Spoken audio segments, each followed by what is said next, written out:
औज़ुबिल्लाहिमिनश्शैतानिर्रजीम बिस्मिल्लाहिर्रहमानिर्रहीम। अल्लाह के नाम से शुरू करता हूँ जो बड़ा मेहरबान है, रहम करने वाला है।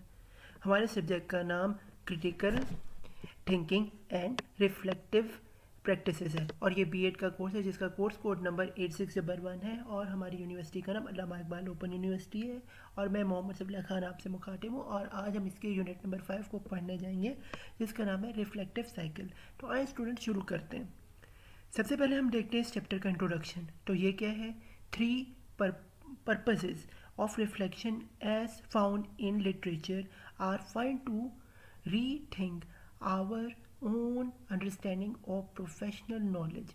यानी कि जो रिफ्लेक्टिव थिंकिंग है इसके लिटरेचर ने हमें जो है हमारे प्रोफेशनल नॉलेज को और ज़्यादा अंडरस्टैंडेबल बनाया। आगे second, to develop personal knowledge and third to evaluate the appropriateness of our action.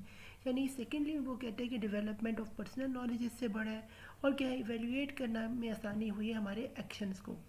फिर है जी, hence reflection becomes a process that invites the practitioners to become a thinker first and use reflection as a bridge from tacit knowledge to conscious effect efforts of enhance the quality of action. यानी quality of action को enhance करने के लिए और thinking को बेहतर बनाने के लिए इसका जो है अहम तरीन जो है रोल इसने प्ले किया है।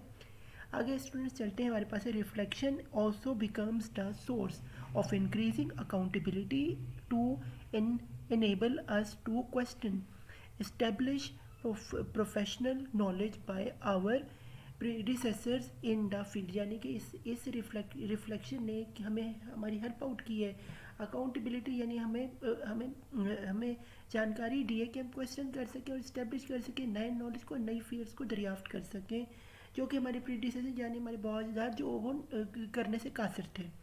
आगे, as teachers unless we learn to engage in critical reflection and ongoing discovery, we shall remain trapped in the status quo।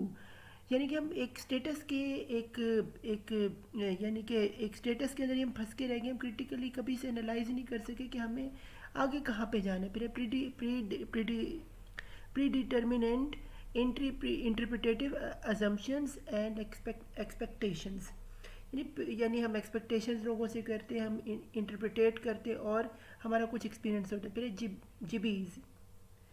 जिबीज reflection cycle is a theoretical mode that is extensively used by teachers and students as a framework wherever they require reflective writing। यानी कि जो हम आज पढ़ेंगे जिबीज reflective cycle, ये जो ये theoretical model है जिसके अंदर जो एक्सटेंसिवली हम जो यूज़ किया जाता है टीचर्स और स्टूडेंट्स के फ्रेमवर्क को समझने के लिए और ये हेल्प आउट करते हैं हमारी रिफ्लेक्टिव राइटिंग को। तो आज स्टूडेंट्स देखते हैं इस चैप्टर के लिटरेचर, इस चैप्टर के लर्निंग आउटकम्स को। अब वो क्या है? नंबर 1 पे क्या, work and practice according to the Gibbs reflective cycle. यानी कि आप वर्क करेंगे और प्रैक्टिस करेंगे according to Gibbs cycle. Number 2 पे क्या, use the 6 stage of this cycle effectively to manage their own reflective practices for the purpose of teaching and learning। Teaching और learning का जो इसकी 6 स्टेज है वह इफेक्टिवली किस तरह से यूज़ होगी, स्टूडेंट मैनेज कैसे होगी, वो भी हम इस चैप्टर पर देखेंगे। तो आए स्टूडेंट्स बाकायदा आगाज़ करते हैं चैप्टर का। तो सबसे पहले पास है जिबीज रिफ्लेक्टिव साइकिल। तो ये क्या है जी? Gibbs reflective cycle is found very useful in making people think through all the phases of an experience और एक्टिविटी। यानी एक्सपीरियंस और एक्टिविटीज़ के लिए जो इसके जो यूसेज है ये बहुत आम तरीन है। फिर है जी, professor Graham Gibbs publish his reflective cycle in the book titled learning by doing। यानी कि जिबीज, ये जो ग्राहम जिबीज एक थे, इन्होंने अपनी किताब जिसका नाम लर्निंग बाय डूइंग 1988 में था, उन्होंने इसके अंदर इसका अपने जिबीज साइकिल का रिफ्लेक्टिव साइकिल का जिक्र किया था। It is guide book for the teachers for teaching methods and technique. यही जो किताब थी ये गाइड बुक थी, गाइडलाइन थी टीचर्स को टीचिंग मेथड्स के अप्लाई करने के लिए स्टूडेंट्स के लिए मुस्तफीद एक किताब थी। फिर the reflective learning cycle present in the book model है how learners can link theory and practice through engaging in a cyclic sequence of activities named as describing, feeling, evaluation, analyzing, concluding and action plan, जिसके उन्होंने कुछ छः हिस्से हैं जिन पे उन्होंने काम किया जो कि एक साइकिल के यानी एक दूसरे पे डिपेंड करते हैं। वो उनके जो कुछ उनके नाम है उन एक्टिविटीज़ का वो ये है, पहले डिस्क्राइबिंग होता है, फिर फीलिंग आती है, फिर इवेल्युएशन होती है, फिर एनालाइज होता है, फिर कंक्लूजन और फिर एक्शन प्लानिंग की जाती है और यही साइकिल यूँ चलता रहता है फिर से। फिर this model knows as the GB cycle has been practically in influential in teaching educational program, यानी एजुकेशन प्रोग्राम में इसका आम तरीन रोल है।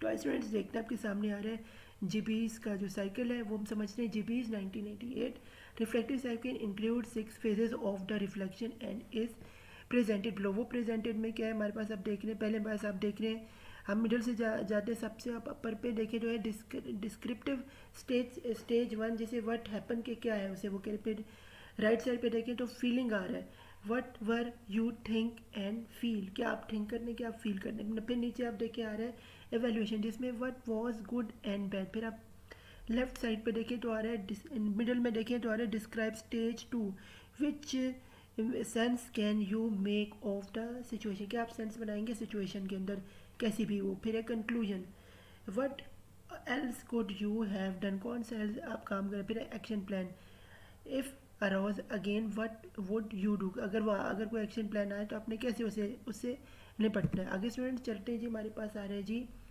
ये आपके सामने आ रहा है। सो लर्निंग फॉर स्किल्स 2005 में से एक सोर्स से लिए, इसमें क्या है GBs 98 reflection cycle guide us through 6 stages of the reflection which can be better understand with this chart given below. ये वो चार्ट है जिसे हम समझते हैं। नंबर 1 पे क्या है, लेफ्ट साइड से स्टूडेंट मैं शुरू कर रहा हूँ, ये डिस्क्रिप्शन, ये what happen.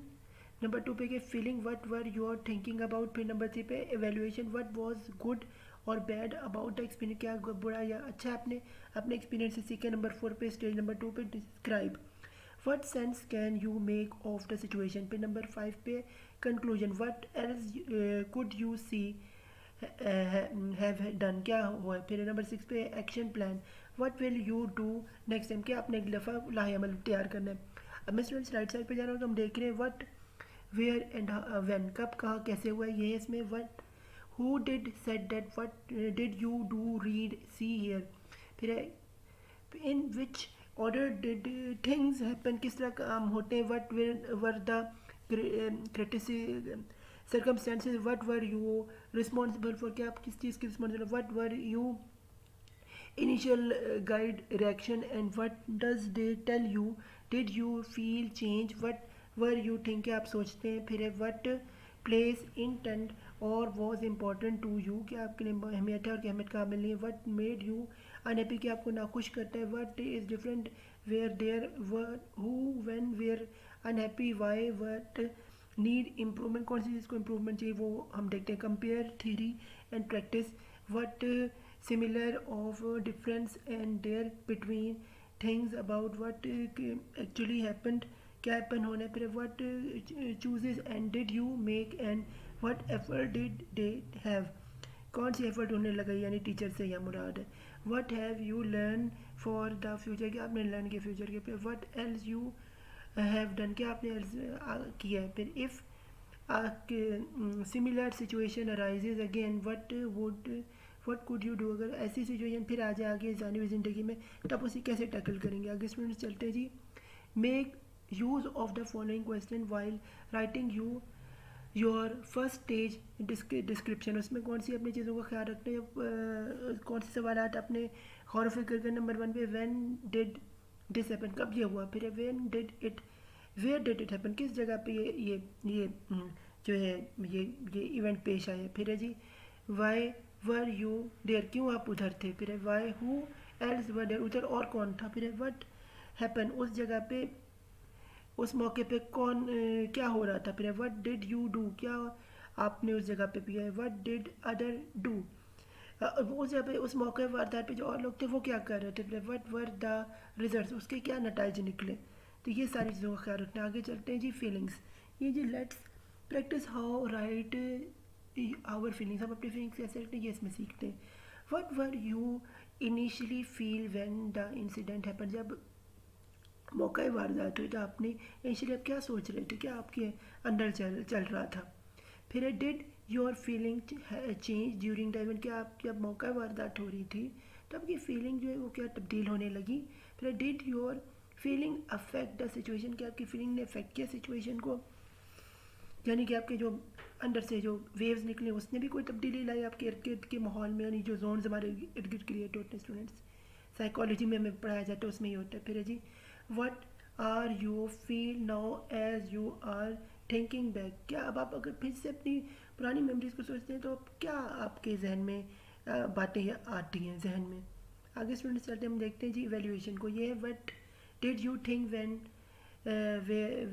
What do you think when will it situation आपने क्या उसके बारे में बखस करते हैं. फिर did you learn anything useful as a result of what when event on, जब आपने वो इवेंट हुआ तो आपने उसमें क्या सीखा, आपने क्या लर्निंग थी, ये इसके बारे में. फिर did anything give you cause by concern, either it is where what other did और वट यू डिड, या कि औरों ने क्या किया और आपने क्या किया, इसके बारे में भी आप कंसर्न से के बारे में आप क्या सोचते हैं. फिर was there something what you would not wish to experience again, कौन सी चीज़ें जो आप फिर से एक्सपीरियंस नहीं करना चाहते, किस चीज़ का आपके अंदर डर और खौफ है. तो आगे स्टूडेंट चलते हैं जी हमारे पास ये स्टेज 2, इसमें क्या डिस्क्रिप्शन, इसमें वो बताते हैं कि this stage is most of the sentences of about the 3 stages, इसमें 3 स्टेजेस जो इसमें and in the light of knowledge, ये नॉलेज के आपके ऊपर बुनियाद पे मुमकिन है. Here is it suggested that you may rewrite the description of the event, but the time you may make use of your knowledge regarding it, यानी कि आप नॉलेज के हिसाब से इसको रीराइट कर सकते हैं. इसमें बेटा you can have knowledge of child psychology, child की साइकोलॉजी को समझ के भी आपके अंदर नॉलेज पैदा हो सकता है. You have the knowledge of teaching, teacher professional development, teacher से प्रोफेशनल डेवलपमेंट होगा, नॉलेज आप में डेवलप है. तो you have the knowledge of school management and supervision, यानी स्कूल का नॉलेज और सुपरविजन भी इससे आता है. और etcetera using the special knowledge you know need to rewrite the whole, जैसे आपको ज़रूरत नहीं पूरी री राइट करें डिस्क्रिप्शन को. आगे स्टूडेंट्स चलते हैं, हमारे पास आ रहा है जी कंक्लूजन. ये क्या है, humans being are the best of creation on the basis of their thinking ability and choosing the best option out of the available option, यानी कि इसमें इंसान जो है वो बेहतरीन एक क्रिएशन है अल्लाह की, और ये बेहतरीन जो इसके अंदर नॉलेज है, स्किल्स है, और ये बेहतरीन ऑप्शन को ही सिलेक्ट करता है अपनी एबिलिटी की, अपनी थिंकिंग की बेसिस के ऊपर. फिर the quality of the option that they choose tell us the quality of thinking of that particular person, यानी कि जो उनकी सोच होती है इंसानों की वो उनकी पर्टिकुलर पर्सन के हिसाब से उनकी क्वालिटी के ही को ही रिफ्लेक्ट कर रही होती है, जो उनके अंदर की पर्सनैलिटी होती है उससे अच्छा लगती है.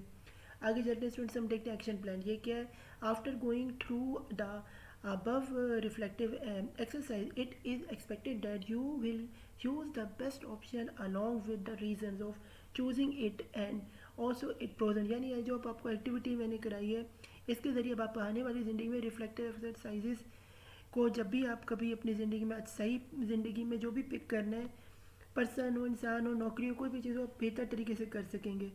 ये आगे do not forget GBs cycle not going not only limited to the curriculum, it is not conflicted in teaching only, it is actually the practitioner for life.